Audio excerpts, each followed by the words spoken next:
ব্যাপক হুমকি ধামকি প্রেসার সত্ত্বেও এনসিপি নেত্রীকে 2 দিনের রিমান্ড দিয়েছে। ভালো করেছে না খারাপ করেছে সেটা বলবো না।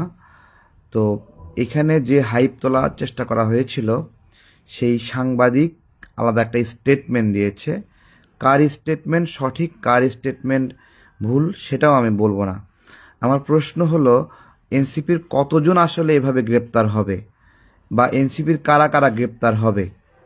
যদি একটা অভিযোগ এভাবেই আসে যে কোনো এক এনসিপি নেতা বা নেত্রী অথবা সমন্বয়ক অথবা বৈষম্য বিরোধী কোনো এক নাগরিকের কাছে হুমকি ধামকি দিয়ে অর্থ সংগ্রহ করেছে, এবং তার যদি কোনো প্রমাণ থাকে, যেমন একটা সিসিটিভি ফুটেজ, অথবা বিকাশে টাকা নিয়েছে অথবা ব্যাংকে টাকা নিয়েছে, এই ডকুমেন্টগুলো যদি দেখাতে সক্ষম হয়, তাহলে একটা মামলা যদি ঠুকে দেয়, এখানে সেই মামলা থেকে বাঁচার ন্যূনতম সুযোগ নাই তাদের, যদি বাংলাদেশে আইনের শাসন থাকে।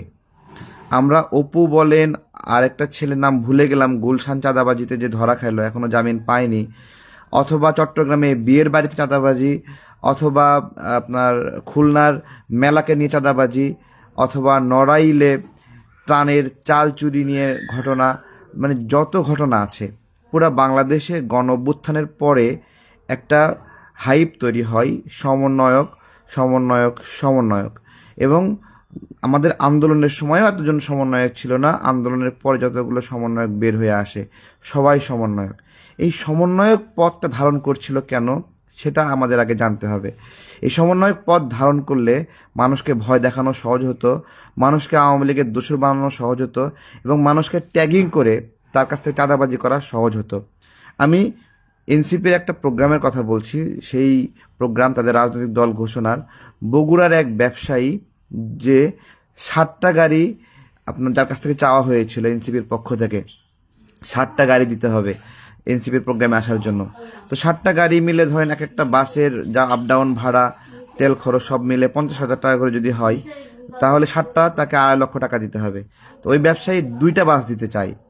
ওই ব্যবসায়ীকে সেই পুরনো একটা মামলা, গণ অভ্যুত্থানের মামলা, গণহত্যার মামলা, সবচেয়ে সহজ যে মামলায় ঢুকায়ে তাকে গ্রেপ্তার করানো হয়।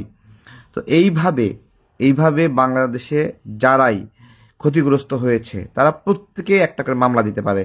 এবং সত্যিকার অর্থে যদি আইনের শাসন থাকে, এনসিপির এমন কোনো জেলা সমন্বয়ক নাই সে গ্রেপ্তার হবে না, এনসিপির এমন কোনো উপজেলা সমন্বয়ক নাই যে গ্রেপ্তার হবে না। প্রত্যেকেই চাঁদাবাজিতে জড়িত।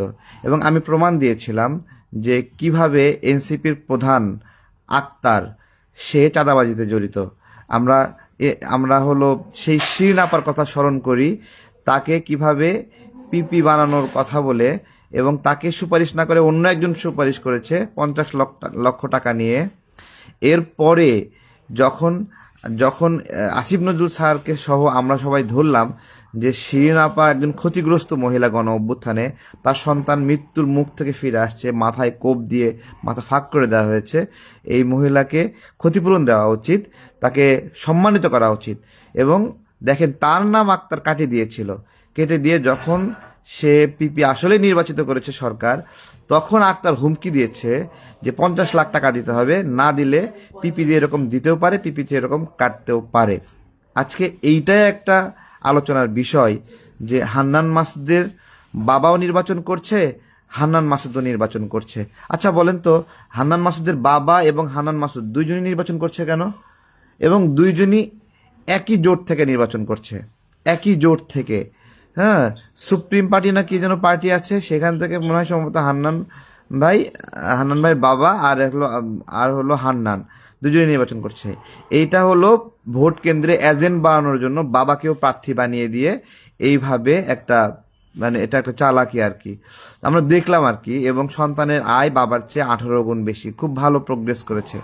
তো ওইটাই জিজ্ঞাসা করছিলাম যে সত্যিকার অর্থে বাংলাদেশে যদি আইনের শাসন থাকে এবং সেই আইন যদি কার্যকর হয়, তাহলে জুলাই গণ অভ্যুত্থান পরে আমাদের সম্মানিত মহান জুলাই, এই জুলাইয়ে আমরা পরিবর্তনের স্বপ্ন দেখেছিলাম, সংস্কারের জন্য মাসের পর মাস আমরা বার্গেইন করেছি, এইদিকে সংস্কারের জন্য বার্গেইন চলেছে, আর বাহিরে সমন্বয়ক নামে চাঁদাবাজি করেছে, ব্যবসা বাণিজ্য, ছোট ছোট উদ্যোগ, স্টার্ট আপ, কেউ এদের হাত থেকে রেহাই পায়নি। তো সেটাই, যদি সত্যিকার অর্থে আইনের শাসন আসে, এরা একজনও এবং ধন্যবাদ জানাই আজকে মেয়েটাকে রিমান্ড নিয়েছে। রিমান্ডটা তার বয়স বিষয়ে একটা আসছে যে 17 বছর তার বয়স এবং 21 বছর বয়স দেখিয়ে রিমান্ড নিয়েছে। তো এই ধরনের 17 বছরের বয়সকে 21 বছরের বয়স রিমান্ড নেওয়া খুবই একটা নিন্দনীয় বিষয়।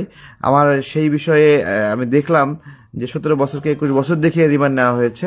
তো আমার প্রশ্ন হলো যে 17 বছর বয়সে রিমান্ড নেওয়া যাবে না, কিন্তু 17 বছর বয়সে তো মারদাঙ্গা হয়ে চাঁদাবাজি ঠিকই করা গেছে। হ্যাঁ, এখানে এখানে মানে হলো গিয়ে হানা দিয়ে সেখান থেকে টাকা নেওয়া, কি একটা উৎসব চলছে। এই উৎসবের একটা সমাপ্ত হবে একটা গণতান্ত্রিক সরকারের মধ্য দিয়ে, একটা নির্বাচিত সরকারের মধ্য দিয়ে। সত্যিকারের জনগণের প্রতিনিধিরা জনগণের ভোটে নির্বাচিত হবে।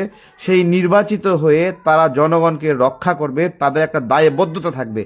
10 জন 15 জন মিলে মব সৃষ্টি করে খুব ভাল লাগছে। গতদিন দেখলাম যে দিনাজপুরে সম্ভবত দল বেঁধে মব সৃষ্টি করতে গেছে একজনের বাসায়, চাঁদা চাইছে, পরে এলাকাবাসী মিলে উত্তম মাধ্যম দিয়ে পুলিশে দিছে। এইটা কেবল শুরু। সত্যিকার যদি ন্যায় বিচার হয়, সত্যিকার যদি আইনি শাসন হয়, যারা যারা চাঁদাবাজিতে লিপ্ত হয়েছে, মজা মস্তি করেছে, মাদক নিয়ে ফুর্তি করেছে, সবগুলো ভিডিও আসছে না একের পর এক। সমন্বয়করা মাদক নিয়ে সুখ টান দিচ্ছে। এগুলোর টাকা পয়সা কই থেকে পাইছে? গত কয়েকদিন আগে খুলনায় দেখলেন একজন এনসিপির নেতা শ্রমিক শক্তি, সে গুলিবিদ্ধ হয়েছে, এবং গুলিবিদ্ধ করেছে কে? তাদেরই আরেকটা সংগঠন যুব শক্তির নেত্রী।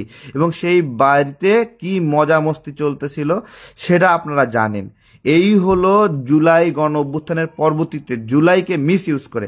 ভাই, একটা গণ অভ্যুত্থানে আমরা সবাই মিলে অংশ নিয়েছি, লড়াই করেছি দেশের জন্য। একটা দীর্ঘদিন আমরা ভোট দিতে পারিনি, সেই ভোটাধিকারের জন্য আমরা লড়াই করেছি। আমরা দেশকে একটা সুন্দর দেশ বানানোর জন্য লড়াই করেছি। সেই ভোটাধিকারের জন্য যে আমাদের ক্ষোভ, রাগ, জিদ, আমরা যে বঞ্চিত হয়েছি, এই গণ অভ্যুত্থানের পরে এমন একটা পরিস্থিতি তৈরি করা হয়েছে যে কিসের ভোট, কোনো ভোট লাগবে না, 10 বছর এরকম করে চলবে। 10 বছর ধরে গজব চালানোর জন্য পরিকল্পনা করা হয়েছিল। আজকে আমরা সেই জায়গা থেকে মুক্তি পাওয়ার একটা সম্ভাবনা তৈরি হয়েছে, সেই জায়গা থেকে বের হয়ে আসার সম্ভাবনা হয়েছে। এই মববাজেরা যারা চাঁদাবাজি করেছে, মানুষের বাড়িতে বাড়িতে হানা গিয়ে টাকা নিয়েছে, মামলা বাণিজ্য করেছে, যারাই করেছে, যেই দলের লোকই করেছে, সেটা যেই হোক, সবাইকে আইনের আওতায় আনা উচিত। সবাই সবাই মানে সবাই। যদি বিএনপি করে বিএনপি, জামাত করে জামাত, এনসিপি করে এনসিপি, যেই করুক, এই বাংলাদেশকে আমরা সুন্দর করার স্বপ্ন দেখেছিলাম।